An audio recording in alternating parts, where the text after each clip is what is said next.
Hello అందరికీ welcome back to my YouTube channel. So చూసేసారు కదా, రవ్వ బూరెలనమాట. బెల్లమేసి రవ్వతోటి చాలా బాగుంటాయి. తప్పకుండా ట్రై చేయండి. అలాగే నా ఛానల్ అయితే ప్లీజ్ సబ్స్క్రైబ్ చేసుకోండి. సో ప్రాసెస్‌లోకెళ్దాం.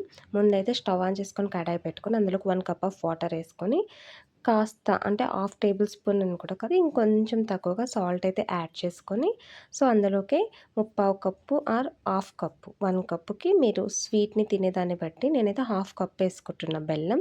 వేసుకొని మంచిగా కరిగించుకోవాలి. సో బెల్లం అంతా కరిగిపోయిన తర్వాత 1 కప్పు వాటర్ వేసాం కదా, సో 1 కప్పే రవ్వ కూడా వేస్తున్నాను. దీన్నంతా మంచిగా కలుపుకోవాలి ఉండలు కట్టకుండా. సో మనకి ముద్దలాగా రావాలనమాట. చపాతీ కన్సిస్టెన్సీ ముద్ద ఎలా వస్తుందో సో అలా రావాలి.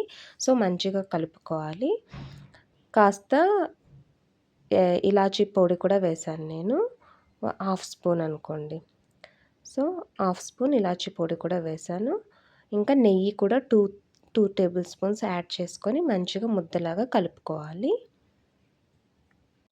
కలుపుకోకుండా ఉన్నామనుకోండి, సిమ్‌లోనే ఉంది కదా అని ఉండలు కట్టేస్తది. సో ఖచ్చితంగా కలుపుకోవాలనమాట. ఇక్కడైతే నేను సన్న రవ్వ, సుజీ రవ్వ అంటారు కదా, దాన్నైతే యూజ్ చేశాను ఈ బూరెలకి. చాలా బాగుంటుంది. ఖచ్చితంగా ట్రై చేయండి. అలాగే నా ఛానల్‌ని ప్లీజ్ సబ్స్క్రైబ్ చేసుకోండి. ఇలాంటి ఇంకెన్నో వంటలతోటి మీ ముందుకొచ్చేస్తుంటుంది నా ఛానల్‌లో.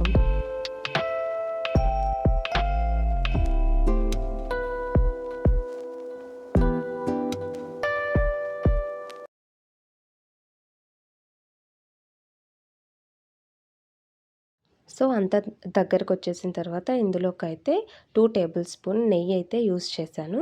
సో 2 టేబుల్ స్పూన్ నెయ్యి అయితే వేసుకొని మంచిగా కలుపుకోవాలి. నెయ్యి కూడా రవ్వలో మంచిగా మిక్స్ అయ్యేటట్టయితే మంచిగా మిక్స్ చేసుకోవాలి.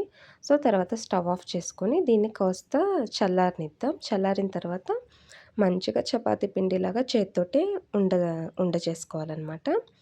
సో ఇదైతే మంచిగా ఇలా కలిపేసుకొని కాసేపు స్టవ్ ఆఫ్ చేసుకొని చల్లారనిద్దాం.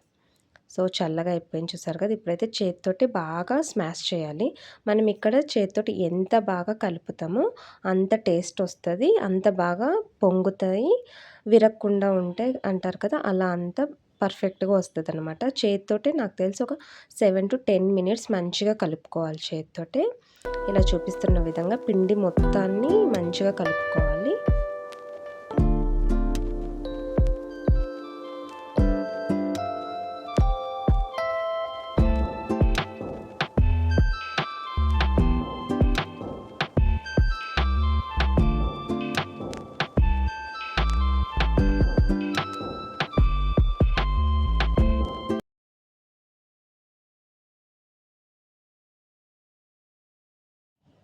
సో ఈ విధంగా బాగా కలుపుకున్న తర్వాత నేనైతే ఆయిల్ ఎక్కువ పీల్చకుండా ఉండడానికి, రవ్వ కదండి ఈజీగా ఆయిల్ ఎక్కువ అబ్జర్వ్ చేసేస్తుంది అనమాట. సో అలా చేయకుండా ఆయిల్ ఎక్కువ గుంజకుండా నేనైతే ఒక 3 టేబుల్ స్పూన్ల గోధుమ పిండిని అయితే యాడ్ చేస్తున్నాను. సో దట్ కాస్త తక్కువైతే పీలుస్తుంది అనే ఇదనమాట. సో ఖచ్చితంగా మీరు కూడా యాడ్ చేసుకోండి, లేదంటే ఆయిల్ ఎక్కువ పీల్చేస్తుంది రవ్వ. సో అయిపోయిన తర్వాత చూసారు కదా, కన్సిస్టెన్సీ బాగా వచ్చేసింది. సో దీన్నైతే ఇప్పుడు మనము చపాతీ బండ తీసుకొని దాంట్లోకి నెయ్యి అయినా ఆయిల్ అయినా బండకి అండ్ కర్రకి రెండిటికి మంచిగా స్ప్రెడ్ చేసుకోవాలి. నేనైతే నెయ్యినే యూస్ చేస్తున్నాను. మీరు ఏది అవైలబుల్ ఉంటే అది యూస్ చేసుకోవచ్చు. సో ఇలా మంచిగా రుద్దుకొని ఏదైనా రౌండ్ మూత లాంటిది ఉంటే దాంతోటైతే షేప్ చేసుకోవచ్చు, రౌండ్గా వస్తుంది. లేదంటే చేత్తోటి కూడా స్ప్రెడ్ చేసుకోవచ్చు, అవుతుంది. తొందరగా అవ్వాలంటే ఇలా అయితే చేసేసేయచ్చు. మనం ఫాస్ట్గా చేస్తాం కదా చపాతీలు రుద్దడం, సో దట్ అలా.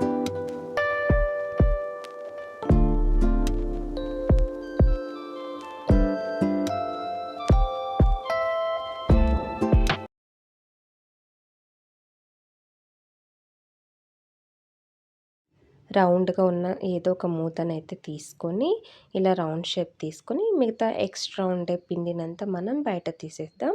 సో చూసారు కదా, పర్ఫెక్ట్గా వచ్చేసింది. బాగా పలుచగా ఉండకూడదు, అలానే బాగా మందం ఉండకూడదు. మనకు తెలిసిపోతుంది ఆయిల్లో ఫ్రై చేసేటప్పుడు ఎలా ఉండాలి ఏంటి అని అలా. సో ఇదైతే నేను చేతితోటే వత్తానమాట. చేతితోటి కూడా యూస్ చేయొచ్చు అని. అచ్చు మనకు రౌండ్సే కావాలనుకుంటే ఇలా ఒక గిన్నెతోటైతే రౌండ్స్ చేసుకోవచ్చు. లేదంటే ఇట్స్ ఓకే. అలా ఇలా కొంచెంగా వడలు చేస్తాం కదా! అలా ఇలా వెళ్ళినా ఓకే అనుకుంటే హ్యాండ్ తోటే అలా స్ప్రెడ్ చేసేసుకోవడం మనం అలానే ఉంచేసుకోవచ్చు. సో, నేను కొన్ని అలా చేశాను, కొన్ని ఇలా చేశాను వీడియోలో చూపించాలని. మీరైతే మీకెలా కంఫర్ట్‌గా ఉంటే అలా కంఫర్ట్ అయితే చేసుకోండి. బట్ ఎక్కువ పల్చగా చేయకూడదు. ఎక్కువ మందంగా చేసుకోకూడదు.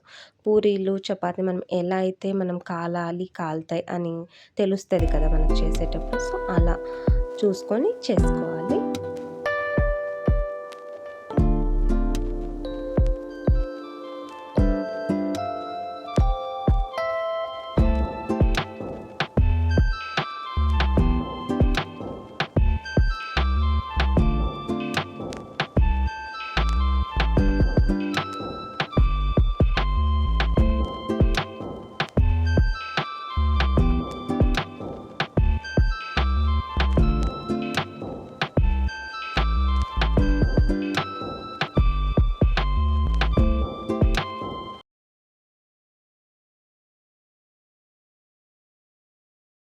సో, పిండి మొత్తం ఇలా చేయడం అయితే అయిపోయింది. సో, ఇప్పుడైతే ఆయిల్ పక్కన ఆల్రెడీ పెట్టేసాను. అది హీట్ ఎక్కుతుంది.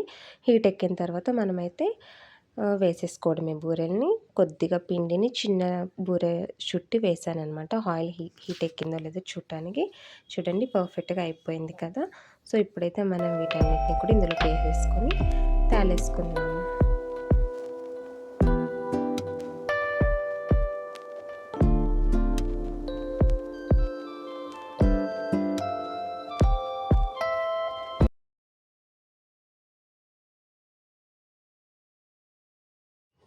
ఇలా బూరెలు గానీ, పూరీలు గానీ పొంగితే భలే ఆనందం కదా! సో, నాకు కూడా అలాంటి ఒక ఆనందం అనమాట. అవి మంచిగా పొంగి ఉబ్బినాయని.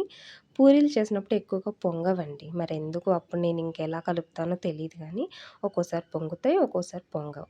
ఈరోజైతే ఇవైతే పర్ఫెక్ట్‌గా పొంగినాయి అన్నీ. సో, ఆ హ్యాపీనెస్ అనమాట నాకు కాస్త. మీకు కూడా ఇలానే ఉంటుందా?